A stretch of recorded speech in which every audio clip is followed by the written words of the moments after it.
And this is the Monday Mindset Podcast, where we share things of interest to us and hopefully to you. So let's get started with episode number 82. And this week, it's Daisy's turn to share something with us. Daisy, what do you have? Well, Terry, this week I am back with the Huberman Lab podcast. Andrew Huberman, favourite of both of ours, notorious for very dense, rich, complicated episodes. This one, however, I felt was a little bit less so, or at least a little bit more easily translated into some takeaways. The reason I know that is because there were one or two big takeaways from it that I have actually been applying since I heard it. In fact, I put them into practice the very next day. So I've been looking forward to telling you about this because it's been a week or two now since I've been implementing some of the things he suggested. So the episode... Very exciting. Yes, I can tell. Is that dopamine trickling out? Because guess what? Dopamine makes a featuring appearance in this episode. It is number 46 of the Huberman Lab podcast, and it is called Time Perception and Entrainment by Dopamine, Serotonin and Hormones. So as is so often the case and is required with his episodes, we have to do a little bit of context building before we get to the meat of it. So I do have a lot of pages of notes, but I'm going to try and get through them in a reasonably timely fashion, which is amusing because this episode is all about the perception of time. Perception of time is an important factor about how we gauge our lives. It is directly linked to neurochemical states that control our mood, stress, happiness, excitement, and it frames how we evaluate our past, present, and our sense of the future. So he starts off with defining entrainment. What does he mean by entrainment? Entrainment is the ways your internal processes, both biological and psychological, are linked to some external thing. And he goes through the most important external things that are relevant to this term entrainment. The first is circadian rhythms. So that is the passing of time over the year. Most importantly, the seasons. And this is the marking off of the passage of time during the year. And the light seen by our eyes inhibits melatonin. When we view light, melatonin goes down, and so therefore light is a really powerful modulator of melatonin. And when the days are long, there's less melatonin, and when they're short, the melatonin is up for longer. And so melatonin correlates with day length. And the melatonin signal is a way in which our internal state is entrained or matched to an external event, in this case, the seasons. It's a process that arranges melatonin. The signals correspond to the rest of your body. This is one of the reasons why we tend to have more energy in the spring than in the autumn. Every cell and system in our body pays attention. And what is so common is that we have lower energy and mood over the winter months. And this is all about how much melatonin we have. And it's important as well as the light that we see through our eyes. He talks a little bit about the light on our skin. And this is related to an increase apparently in sex hormones and a sense of well-being. And he talks about how 2 or more hours per day of light on your skin, as much skin as possible, brings in all sorts of benefits. So we are entrained to these light and dark cycles, and our perception of time is both conscious and automated. And then he narrows the time down a little bit to the circadian time cycle, so the passage of time every 24 hours. And this is both periods when we're active and when we're asleep. And every cell in our body has a 24-hour cycle where a gene is expressed, and he goes into great detail, as you can imagine, about the DNA, RNA, protein process. And as the protein goes up, the gene expression is inhibited. And as it gets used, as this protein gets used up, the gene cycle starts again. He goes into that in great detail. But it's basically just talking about this 24-hour cycle and this idea about entrainment. And the lack of light in the middle of the night makes sure that we are matched or entrained to the Earth's 24-hour cycle. And the better our internal and external circadian cycles are matched, the better health we are likely to be in. And that's why when they get disrupted, we tend to have health issues, knock-on health issues. So we need as much bright light, and I know you're super big on this, as much bright light during the day and as little as possible going into the evening and the night. And this sets a fundamental layer of how we perceive time. And he talks a little bit about both exercise and food being consistent in timing. And he talks about the importance of sort of time windows rather than necessarily a specific period of time. But he says it is better to be consistent in when you do your exercise within a couple of hours either way. And when it comes to food, he maintains that sticking within the same window is more important than being too precise about meal times, having the exact same meal time every day, but sticking within certain windows is important. And he says that light, exercise, and food are the three major ways you can entrain your internal to external circadian rhythms. And I'm guessing from some other conversations you and I have had and other things that we've learned, also how we can mess up our entrainment or exactly congruence with the external. What's on my next page? So what happens when this whole process gets disrupted? He goes into talking about different studies. I'm not going to go into that, but the biggest thing that's relevant for this episode is that we tend to underestimate time when we're taken out of our normal day-to-day routine, and the things by which you can judge the passing of time are removed. So he talks about some studies, where people are locked in dark rooms and all those kind of things. Then they do tests on how long they think a minute is and things like that. So, they test it, and you tend to underestimate time. So when you disrupt this circadian entrainment, your perception of timescales are greatly disrupted. And this is important because your ability to perceive time accurately is one of the most fundamental ways that predicts how well you can perform on any given task. And as you will see, this is one of the things he goes on to talk about in this episode, and something that you can actually harness to be more productive. So the last passage of time cycle that he talks about are ultradian rhythms or cycles. Apparently used to be called basic rest activity cycles. And these are cycles of 90 minutes in time. And our lives tend to be broken up into these 90-minute cycles.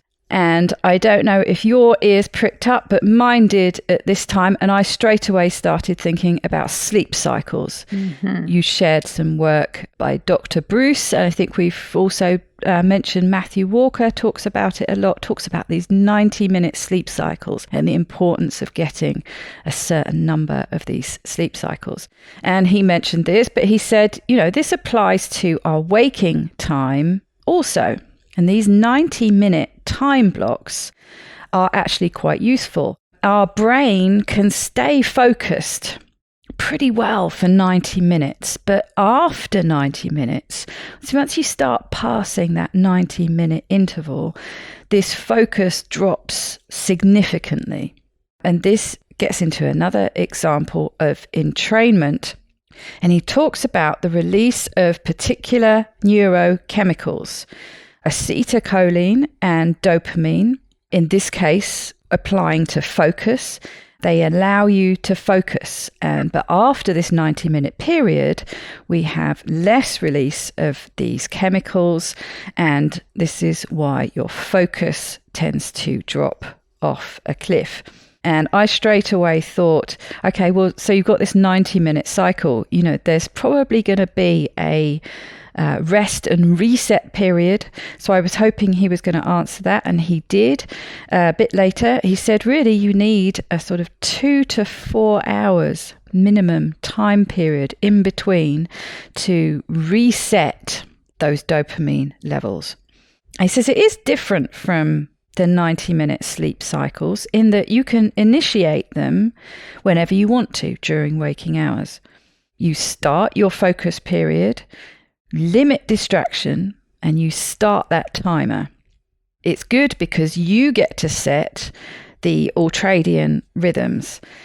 And he says, ideally, you can't really do more than a couple of these in a day. He says the average person really is going to struggle to do more than 2, 3 potentially, but really just sort of 1 or 2 of these intense periods of focus. And indeed, the reason I found this episode, I'm trying to remember exactly why the use of focus timers came up. I mentioned it. Oh, that's right. It was to do with standing up, wasn't it? And needing to stand up every so often. And I said I was going to go looking for maybe a podcast about focus timers, which is what I did. And I came across this episode. And so I thought this might fit quite well, also tying in with the needing to stand up. And as I will tell you later, I decided actually to break this down into 2 lots of 45 minutes, but I'll get to that in a minute. There's just another little bit of context here. He talks about 3 forms of time perception. In the present, we have these like interval timers in movement, either fast or slow. And then there's prospective timing, which is kind of like a stopwatch type of sort of going forward, and retrospective, how you measure time in the past, and you use memory to reconstruct events and sort of measure the time in between.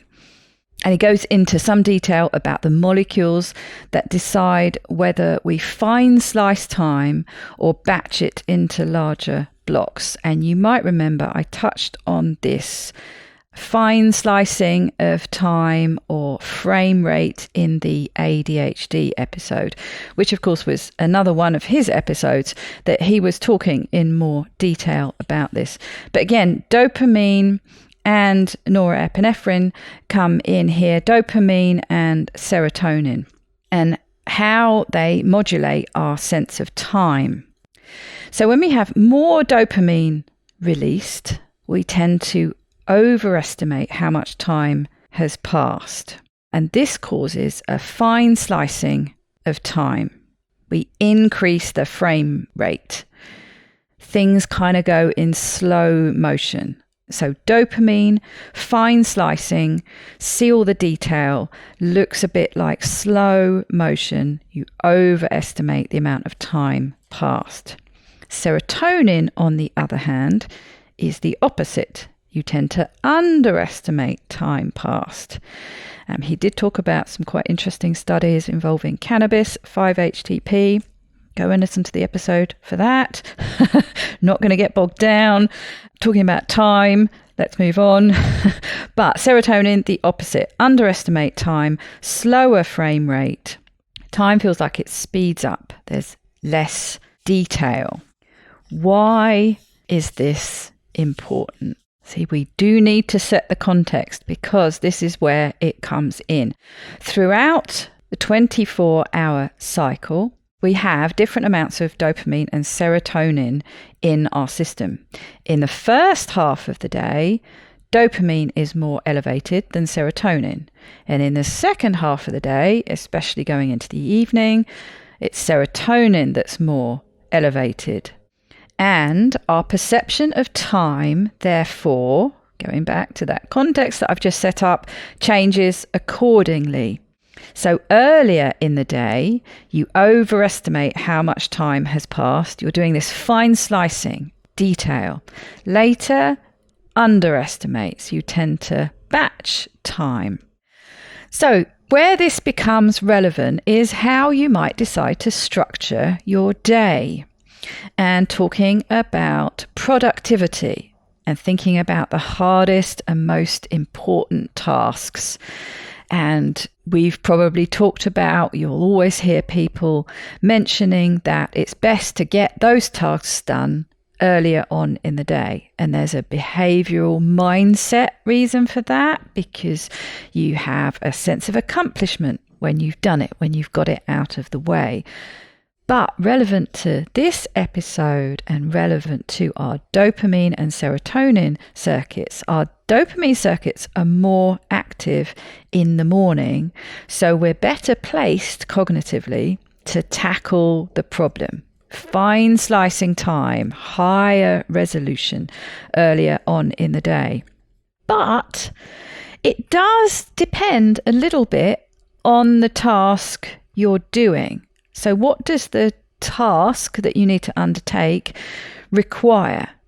Those tasks that have more rigid rules, they're more precise, they have right, wrong answers, think sort of, mathematical tasks and just those, tasks of more precision. Well, those are better done in the earlier part of the day. The brain is going to work better for these kind of tasks.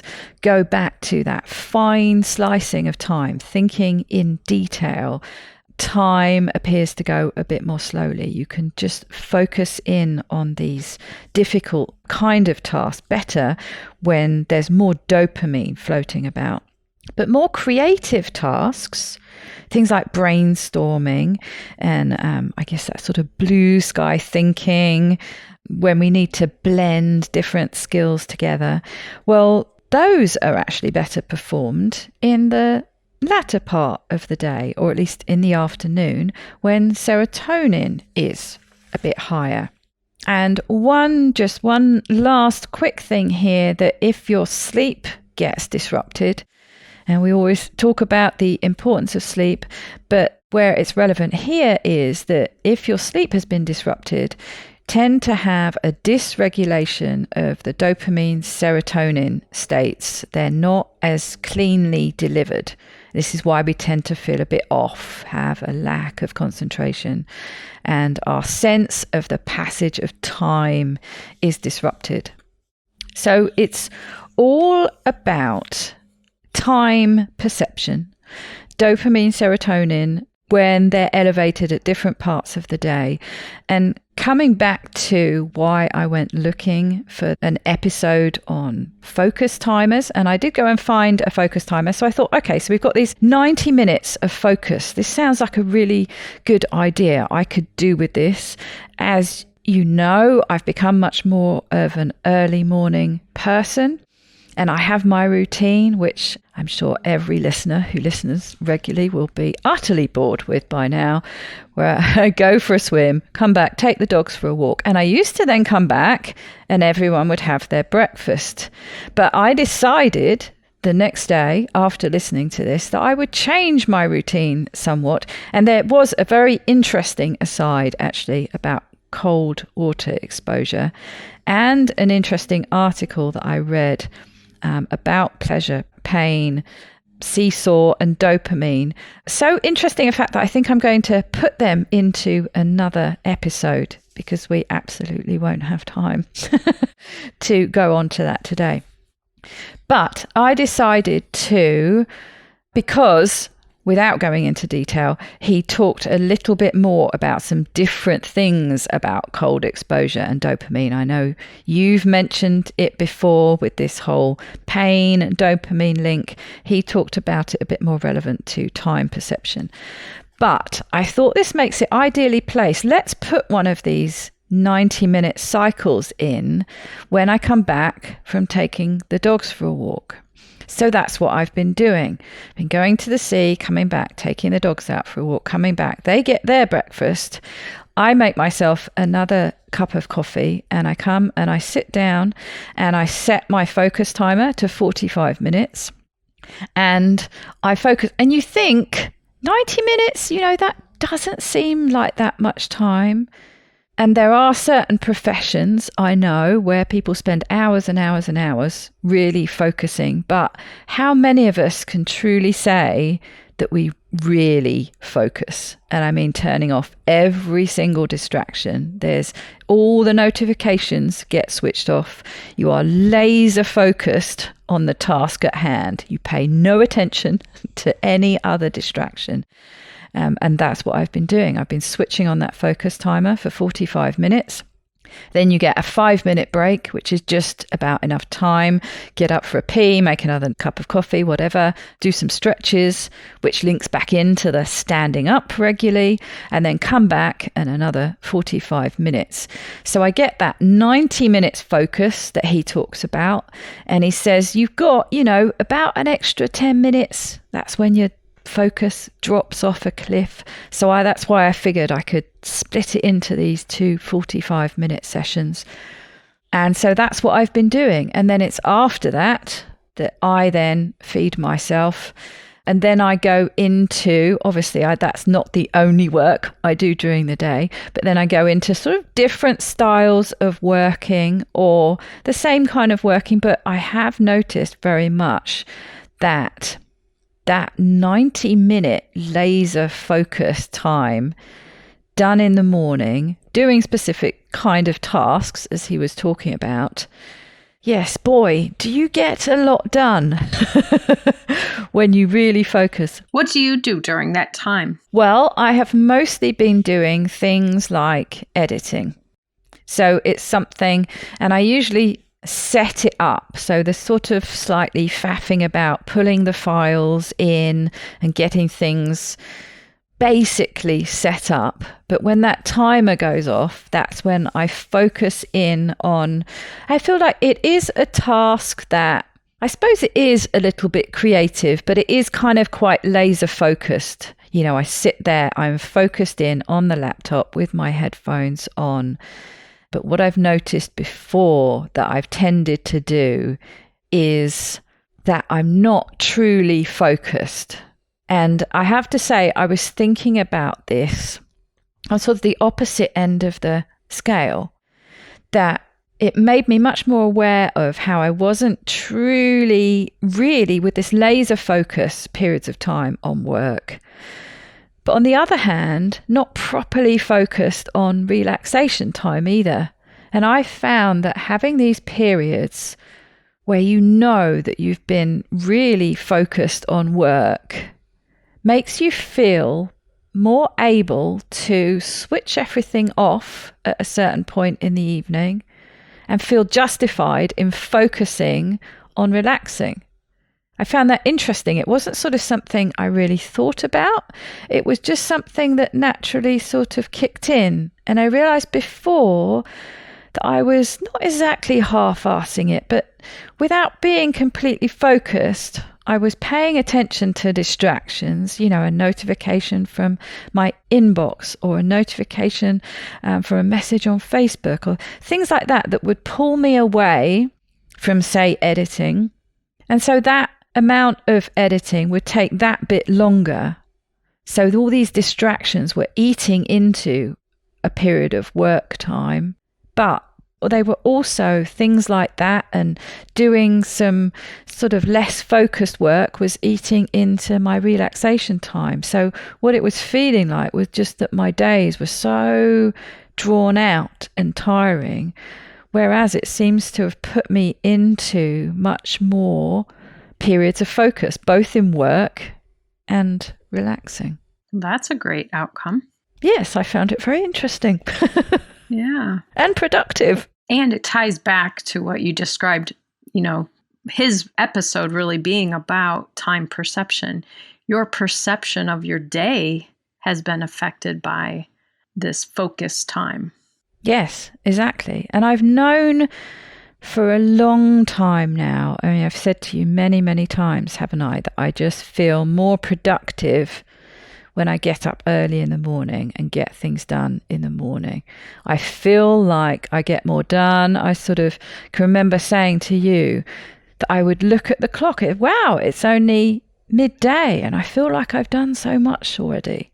So it's something that I've kind of come to bit by bit. And so listening to him talking about some of the science behind it, the things that are actually going on in your body to make more sense of it, I found it really interesting. And I found it interesting about this, thinking about the different tasks that you're doing.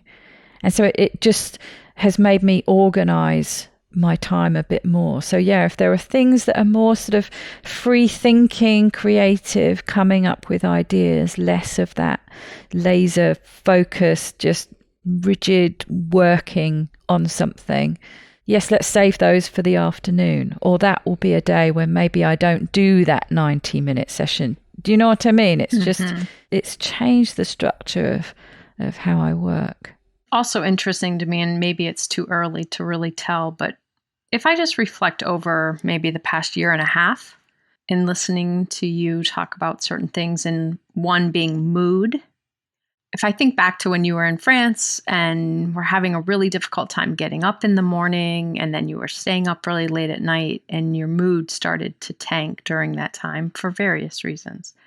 But I'm really curious over these past couple of months where you've been getting up earlier and doing now things like this laser focus, if that affects your mood. Yes, I think so, quite possibly. We've talked about before how I've been throwing lots of different things at it. As you know, as I mentioned before, I've been taking the 5-HTP and I have continued with that. I've been playing around with the thyroid medication, different things with my diet. And yes, I suppose I have been quite mindful about that. And there have been days where I felt my mood has been a bit off, and I've had a few of those sort of feelings of dread and things, but I've tried to look at them with a bit more openness and curiosity and less panic. Like, oh no, I'm going to go back into one of those periods where I wake up feeling like that all the time. Because I know that I tend not to. But I do think that this routine that I bang on about ad infinitum really does play a huge part. And I'm sure all the other things that are part of it, like that you talk about, that getting the light early in the morning, getting some fresh air, getting sea air, never mind the cold water exposure and all the other things that are going on, and then coming back and being productive in a work way. Absolutely. Daisy, this has been a really cool discussion for me because it brings in so many things you and I have talked about in various ways, and so many things that I've been interested in over the years, and just gives another practical way to implement this information. So I'm really excited to start experimenting with how I can use this to help me even just to structure my day differently and feel more accomplished and see some of the effects that you've been describing. So I'm really excited about this.